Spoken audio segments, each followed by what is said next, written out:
50 Great Short Story. A good man is hard to find by Flannery O'Connor. The grandmother didn't want to go to Florida. She wanted to visit some of her connections in East Tennessee, and she was seizing at every chance to change Bailey's mind. Bailey was a son she lived with, her only boy. He was sitting at the edge of his chair in the table, bent over the orange sports section of the journal. "Now, look here, Bailey," she said. "See here, read this." And she stood with one hand on her thin hip and the other rattling the newspaper at his bald head.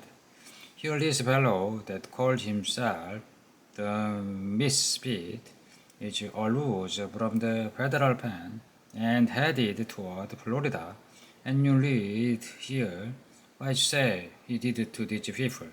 Just you read it. I wouldn't take my children to any direction with a criminal like this allude in it. I couldn't answer to my conscience if I did."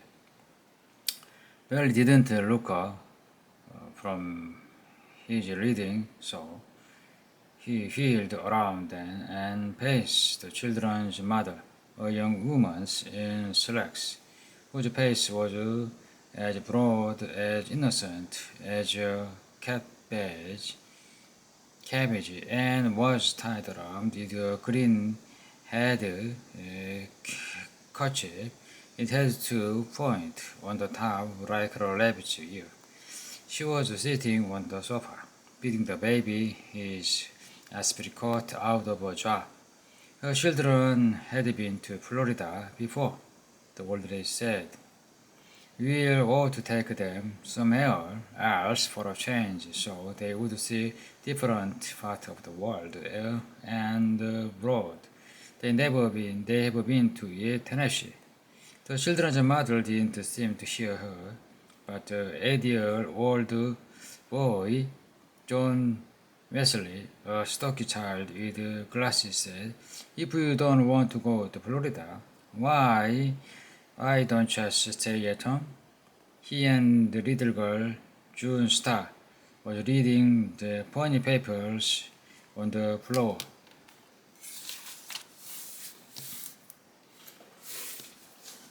She couldn't stay at home to begin for a day, June Star said, without raising her yellow head. "Yes, and what would you do if this fellow, the misfit, caught you?" the grandmother asked. "I'd smack his face," John Wesley said. "She wouldn't stay at home for $1,000,000, John Star said. "Afraid she'd miss something. She has to go everywhere we go." "Oh, right, miss," the grandmother said. "Just remember that the next time you want me to curl your hair." John Star said her hair was naturally curly. The next morning, the grandmother was the first one in the car, ready to go. She had a big black valise that looked like the head of the hippopotamus in one corner, and underneath it was hiding a basket with Petey Sing, the cat, in it.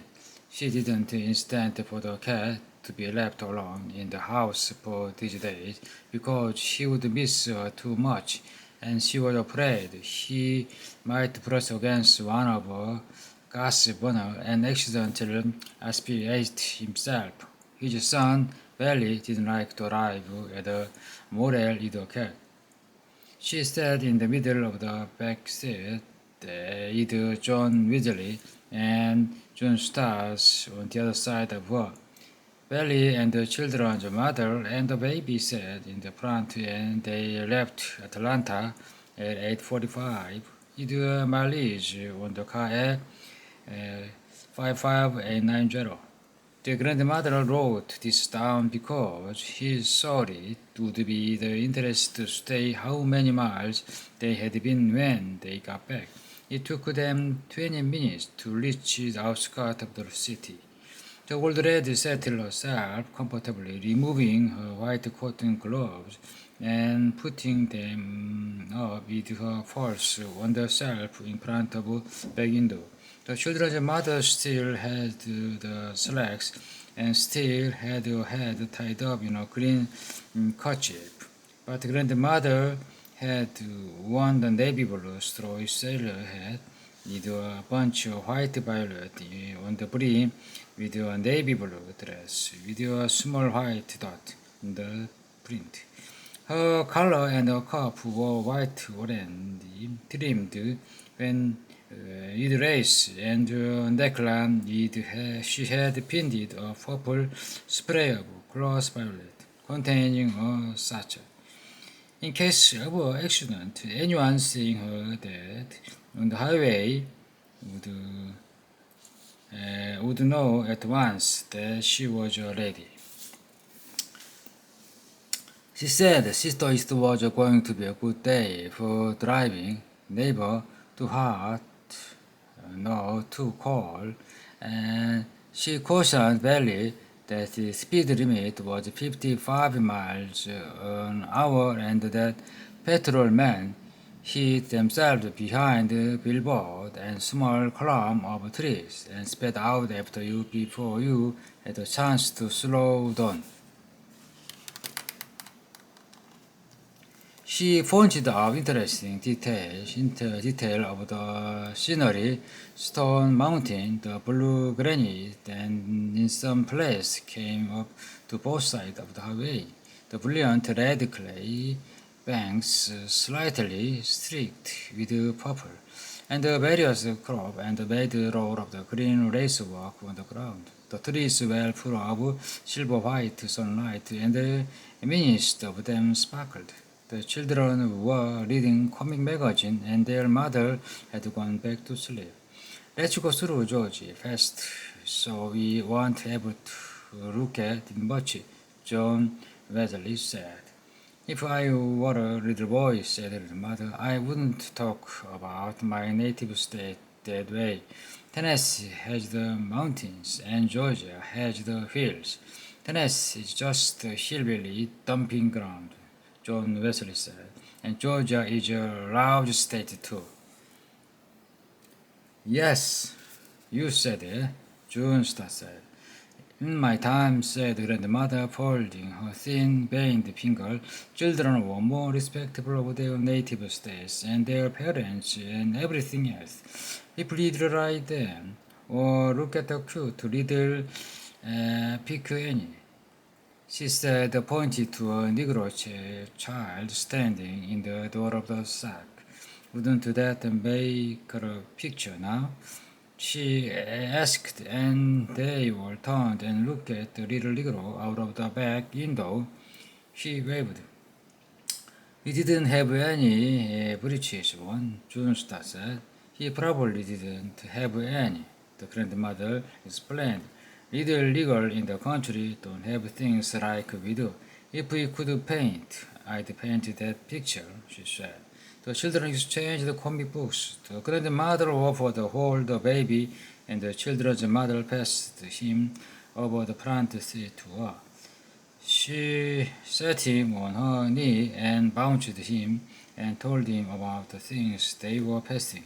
She rolled her eyes and screwed up her mouth and stuck her leathery thin face into his smooth, bland one. Occasionally he gathered her faraway smile. They passed a large cotton field with 5 or 6 graves fenced in the middle of it, like a small island. And look at the graveyard, the grandmother said, pointing it out. That was the Ward family burying ground. That belonged to the plantation. What's the plantation? John Wesley asked. Gone is the wind, said the grandmother. Aha!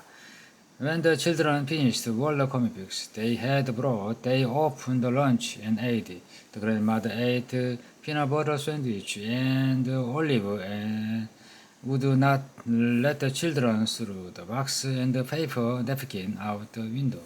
And there was nothing else to do. They played the game by choosing a cloud and making the other two guess what shape he suggested. John Wesley took one of the shape of a cow, and John Starr guessed the cow, and John Wesley said no, the automobile. And John Starr said he didn't play fair, and they began to slap each other over the grandmother. The grandmother said he would tell them a story if they would keep quiet. When she told the story, she rolled her eyes and waved her head and was very dramatic. She said once when she was a maiden raid, she had been quoted by Mr. Edgar Atkins Tigaden from Jasper, Georgia. She said he was a very good-looking man and a gentleman, and he brought her watermelon every Saturday afternoon with his initial cut in it. EAT. Well, one Saturday he said Mr. Tigaden brought watermelon and there was nobody at home, and he left it on the front porch and returned in his buggy to Jasper. But she never got the watermelon, she said, because a nigger boy ate it when he saw the initial EAT. This story tickled John Wesley's funny bone, and he giggled and giggled, but John Starr didn't think it was any good. She said she wouldn't marry a man that just brought watermelon on Saturday. The grandmother said she would have done well to marry Mr. Tigaden because he was a gentleman and had brought Coca-Cola stock when it first came out, and then he had died only a few years ago, a very wealthy man. They stopped at the Tower of Barbecued Sandwich. The tower was a part stucco and part wood peeling station and dance hall setting in a clearing considered the Timothy. A fat man named Red Sammy Bot ran it, and there was signs stuck here and there on the building and for miles up down the highway saying, Try Red Sammy's famous barbecue.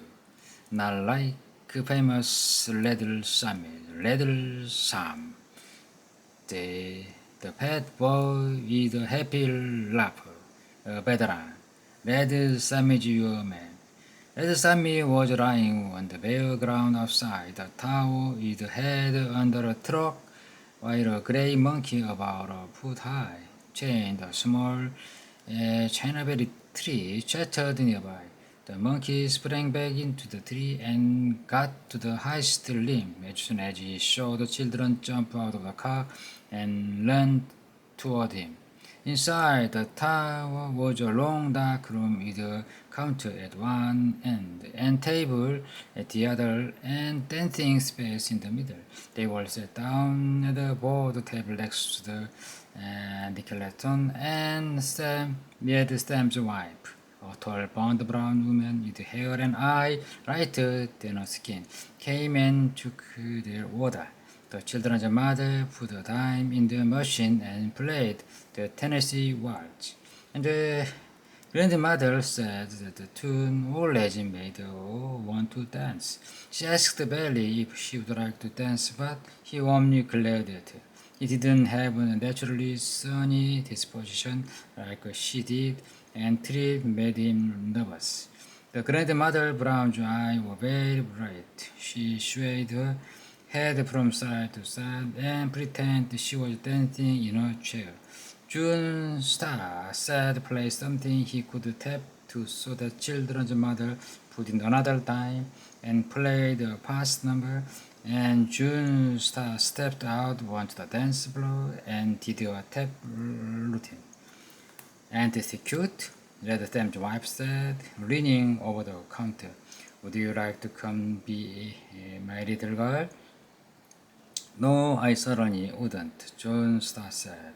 I wouldn't live in a broken down place like this for $1 million. and she ran back to the table. Aren't you cute? The woman repeated, stretching her mouth politely. Aren't you ashamed? His grandmother. Red Sam came in and told his wife to quit lounging on the counter and hurry up to teach people the water. His khaki trouser reached just his hip bones, his stomach hung over them like a sack of meal, staying away the shot. He came over and sat down at a table nearby and let out a combination sigh and yodel. You can't win, she said, you can't win. And he wiped his sweating red face up with a grey handkerchief. These days you don't know who to trust, he said. Ain't that be trust? People are certainly not nice like they used to be, said the grandmother. Two fellas come to here last week, said Thomas, driving Chrysler. It was an old bit of car, but it was a good one. And little boys looked like all right to me, said they worked at the mill. And you know, I let them fellas charge the gas they bought. Now, why did I do that? Because you are a good man, the grandmother said at once. Yes, ma'am, I suppose. Sam said as if he was stuck in this answer. His wife brought the waters, carrying the 5 plates all at once without a tray. 2 in each hand and 1 balanced on her arm. It isn't so in this green world of cards that you can trust, she said. And I don't count nobody out of that. Not nobody, she repeated, looking at Samson. Did you read about the criminal, the misfit that escaped? Asked the grandmother. I wouldn't be a bit surprised if he didn't attack this place right here, said the woman. And he hears about being here. I wouldn't be none surprised to see him. If he here is 2 cents in a cash list, I wouldn't be at all surprised if he... That'll do, Red Sam said. Go bring these people. That's Coca-Colas. And the woman went up to get the rest of the water. A good man is hard to find, Red Sam said. Everything is getting terrible. I remember the day you could go off and leave your screen door unlatched. No, none no more.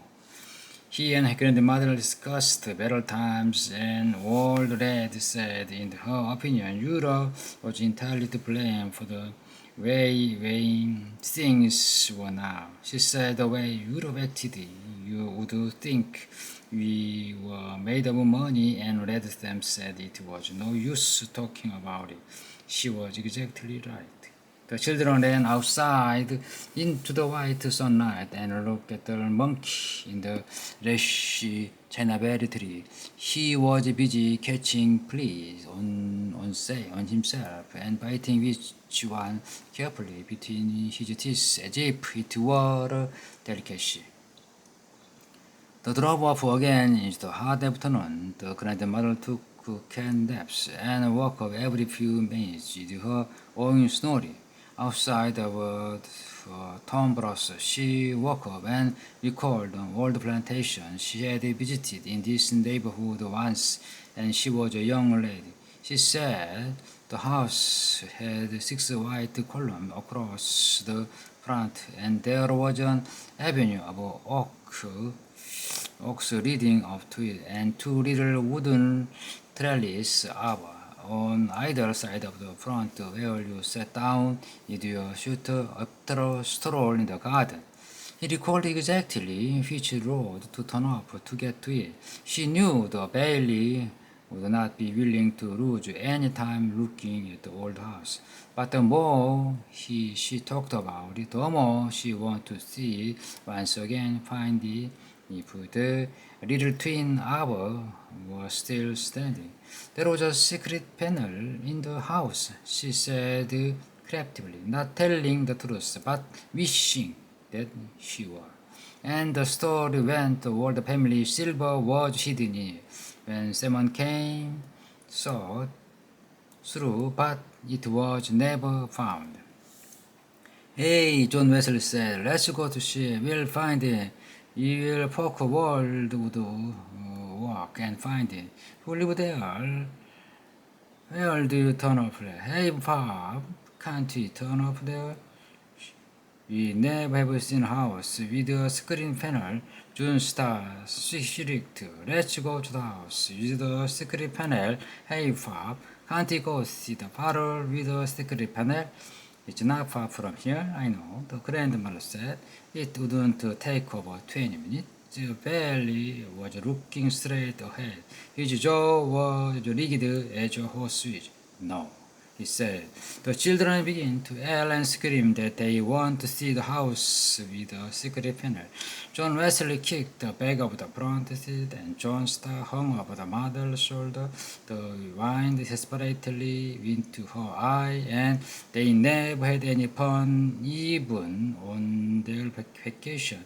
And they could never do the they wanted to. The baby began to scream, and John Wesley kicked the back of the seat so hard his father could feel the blows in the kidney.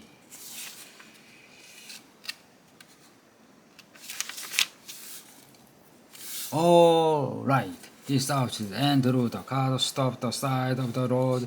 Will you all shut up? Will you all shut up for 1 second? If you don't shut up, we won't go anywhere. It would be more educational for them to grandmother murmured. All right, Billy said. But get this, this is the only time you are going to stop for anything like this. This is the one and only time. The dirt road that you have to turn down is about a mile back, and mother direct. I marked it when we passed a drift road, Bailey granted. After they were turned around, were headed toward the dirty road, grandmother recalled the other point about house. The beautiful glass of the front doorway of the candle lamp in the hall, John Windley said the secret panel was probably in the fireplace. You can't go inside the house, Bailey said. You don't know who lived there. While you are talking to the people in front, I run around behind, get in a window, John Wesley suggested. We all stay in the car, his mother said. They turned into the dirty road, and the car raced roughly along a swirl of pink dust. The grandmother recalled this time when there were no paved road. It 30 miles was a day's journey. The dirty road hilly, and there was sudden washing, and the sharp curves of dangerous embankment. All at once, they would be on a hill, looking down over the blue tops of trees a mile around. Then the next minute, they would be in a red depression with a dust-coated tree looking down on them. This place had better turn up in a minute, Ali said, or I'll going to turn around. The road looked as if no one traveled on it in months. It's not much farther, the grandmother said, and just as she said it, a horrible thought came to her. The thought was so embarrassing that she turned red in the face and her eyes dilated, and her feet jumped up, upsetting her valise in the corner. The instant her valise moved, the newspaper top she had over the basket under the rose. It was snarl and pity sing. The cat sprang onto the belly's shoulder.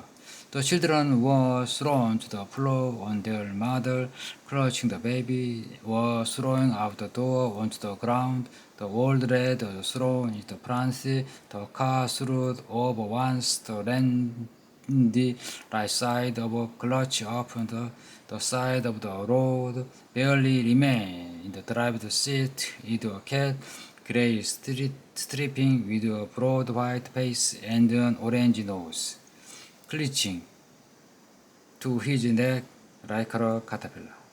As soon as the children saw They couldn't move their arms and legs. They scrambled out of the car, shouting, "We've had an accident!" The grandmother was caught up under the dashboard, hoping she was injured so the village loss would not come down on her all at once. The horrible thought she had had before the accident was that the house she had remembered so vividly was not in Georgia, but in Tennessee.